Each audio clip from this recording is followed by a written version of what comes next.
Here we are, another live stream of consciousness. And once again, I have to. Hey, oh, no, wait. I hate social media. And I don't think I'm alone. Because I'm always having to spend the first minute of these trying to adjust a setting so that everybody can see. All right. And there we go. So, welcome everybody to the live stream of consciousness. I'm Evan Baumgardner. For those of you that don't know me, I'm a board certified hypnotist and hypnosis trainer in Seattle, Washington at Elliott Bay Hypnosis. You can learn more about me at ebhypno.com. But what I want to talk about today is the emotional scale. And what is the emotional scale? How is this useful or relevant at all to what you might be here listening to me looking for? How can you use this to get unstuck from where you are and move towards the life you want to have? And the important thing about the emotional scale is before I really get into it, is this is a way of us to identify, to learn where we're at in the moment. And this is important because when we're in the moment and we are identifying where we're at, we can accept it and we're not trying to suppress it or repress it, push it down, hide from it, run away from it, deny it. And that's what allows us to grow. That's what allows us to move towards that place that we want to be, where that success is, whatever success that might be, whether it's in business or exercise or stopping smoking, letting go of anxiety, all of that. The emotional scale is very important in identifying that so we can start to move away from it. Now, everything that we do, and I mean everything, our best and our worst impulses, our habits, our beliefs, it's all driven by emotion. And nothing impresses into our subconscious and creates the programming of the things that we do like emotion and repetition. Those are the two biggest things. This is how you get sayings like a lie repeated 1,000 times becomes the truth, especially if it's something that you feel a strong emotional response. And this is for better or worse, right? Whether it's a good feeling emotion or an uncomfortable emotion, it's an emotion. And that gets beat into the subconscious. And when that happens, we start to form a program that runs. And if it's something that's uncomfortable, we do everything that we can to move away from the discomfort and move towards something more comfortable. All of our best and worst impulses run on this same idea of moving away from discomfort and moving towards something comfortable. Procrastination. Oh, well, here's something that I don't find pleasant. Well, our mind is going to find a million and one ways to move us away from that, to keep from doing the thing and find distractions for us that we enjoy better because it wants to protect us. It wants to give us pleasure. That's like the key motivation in everything that we do. And this is true for, you like our most destructive impulses. Uh, there is a belief, a program somewhere under the hood running that says this helps me somehow. This gives me some kind of benefit. Even if it hurts us in the long run, even if it moves us further away from that place that we want to go, the place that we want to be, that place where success is, the emotional response in that moment is this is still providing me some sort of benefit. It's kind of like a devil sort of thing, because nothing frightens the unconscious mind more than the unknown. So it would rather run a destructive program than something better that it has no frame of reference for, because that's terrifying. At least, like, okay, with smoking, you know, if there's a habit start because you're bored, because you want to take a break, you've associated this with a feeling of relieving stress somehow. It's going to keep running that program because the alternative of not needing it is like, whoa, I don't know what to do with that. So I'm going to move away from it. And anytime there's a conflict between the conscious mind and the unconscious mind, the logical versus the emotional mind wins 100% of the time, because emotions drive all of our actions. We are never 100% logical or mechanical, no matter how much you might think that you are, no matter how much you might try to do that. Behind everything is an emotion driving it. And this is why understanding the emotional scale is such an important thing. So I'm going to dive into this quickly, and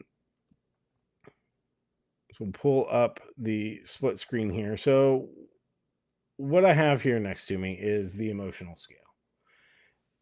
And now these are things that we feel, are feeling, emotions, right? All of these emotions we are hardwired to feel. And it's important that we let go of value judgments associated with them, because none of these are good, none of these are bad. They just are. They're things that help us move from one place to another. They have a purpose, and the scale here, it goes from at the top, we have the lighter, good feeling emotions, and it goes down to the bottom to the heavier, uncomfortable emotions. And that's the best way I like to describe it, is these are heavy. So down at the bottom we have apathy, grief, and fear. And zoom in to give you a better look. Oops. And now, again, none of these are good or bad. They just are. They have a purpose. But these are inward emotions. These are where we kind of shut down on things. And they're, like I said, they're heavy. It's an inward thing. It's a protective kind of mechanism. So down at the bottom, apathy, which is like the absolute bottom. That's when you're depressed and you're drained, you're exhausted, you're just not feeling anything, and like numbness is an emotion too, and that's down in apathy. So I have these, different words here that are all emotions that we experience in the category of apathy, right? And above apathy, we have grief. That's the sadness. That's oh, I'm in pain. I'm experiencing emotional pain. I'm sad. All that, and then fear, and that's anxiety. That's apprehension. All those other things are associated with fear. And what these do is that they cause us to kind of go inside. Like I said, they're inward energies, and they cause us to shut down. And yes, well, what's the benefit of that? How does that help me at all? Why would I even do that? And the thing is, like, fear, it keeps us alive. Like I said, these are all things that we've evolved to feel. It's all natural. It's all hardwired into us. And yeah, they're things that I view it as making us stop and take stock of things. So, like apathy, for instance. If we're feeling that, if we sit down, we're honest with ourselves and we go, "Man, I'm depressed, I'm depleted, I'm just tired." You know, those feelings of apathy. We could try to push that down and try to deny it, and that doesn't work because it just makes it stronger.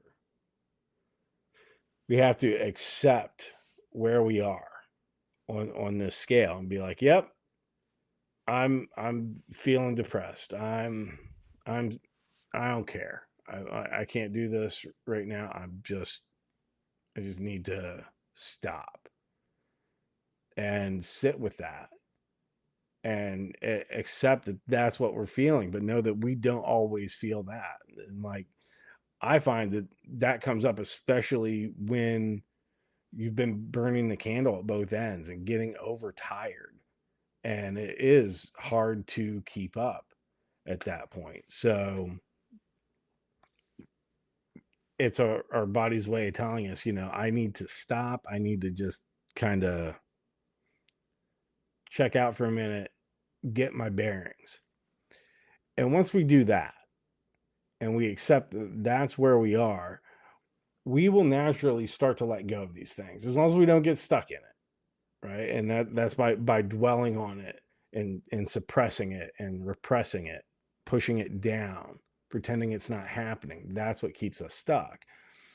But in the natural run of things, that apathy will start to dissipate naturally. We'll let go of it. And we're always letting go of these, right? Unless we're doing something to hang on to it, which I'll get into.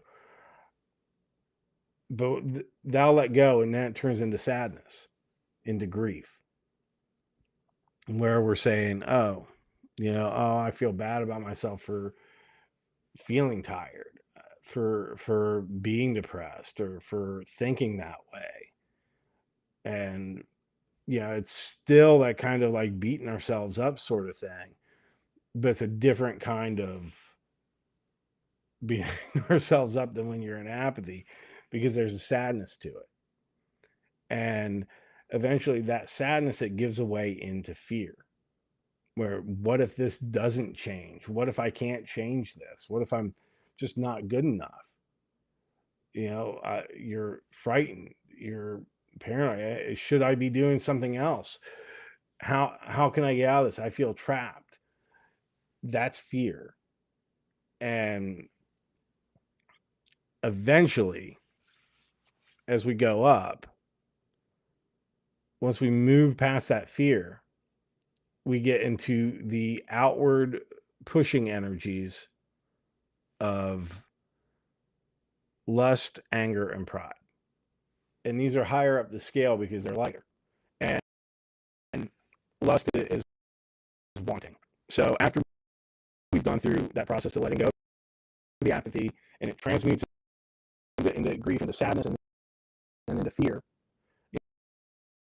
as we sit with the fear and we accept that we're feeling that, it turns into wanting, into lust. I want to change this. I want my life to be different. I want control. I desire something. All of those things in wanting. And this is the place where it's really easy to get stuck. Because when we want, that implies a lack. We don't have. You can't have and want at the same time. And the more we want something, the more we can't push it away because of that. But when we get into that, we've left fear behind and now we want to do something about it. We're in that like this has to change kind of thing. I want this to change. And then as we sit with that wanting and we accept that, and that starts to flow through us again, it transmutes as we're moving up the scale, and it turns into anger. And anger is one a lot of people feel really bad about because they don't want to feel it. We're told not to be angry, not to feel that. And anger isn't the problem. It's how we're reactive to it. Are we using it in a constructive or destructive way? If that anger becomes, goes from wanting into anger, where it's like, I am going to change this, fuck this. I want things to be different. That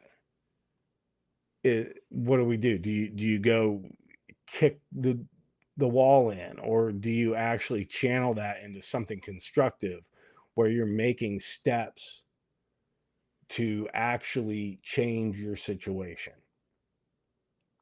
and not hanging on to it? Because then that anger will give away into pride, where it's like, of course I can do this. I'm good enough. I'm clever enough for this. There's no reason. No reason I should be afraid of things or any of that. Yeah. I've got this. You're in pride at that point. And lust, anger, pride, again, outward pushing energies. And if we don't use them correctly and we're reactive to it, it can be destructive, but we can use them in a very positive way. A lot of successful people are very good, especially at anger and pride and getting things done. But then when we get into pride, once we're up there and we let go of that, we start moving into these upper emotions that are more of the flow state emotions, where things are happening. We're not pushing, we're not forcing, we're just doing, and we're just being. And that's courage, acceptance, love, and peace.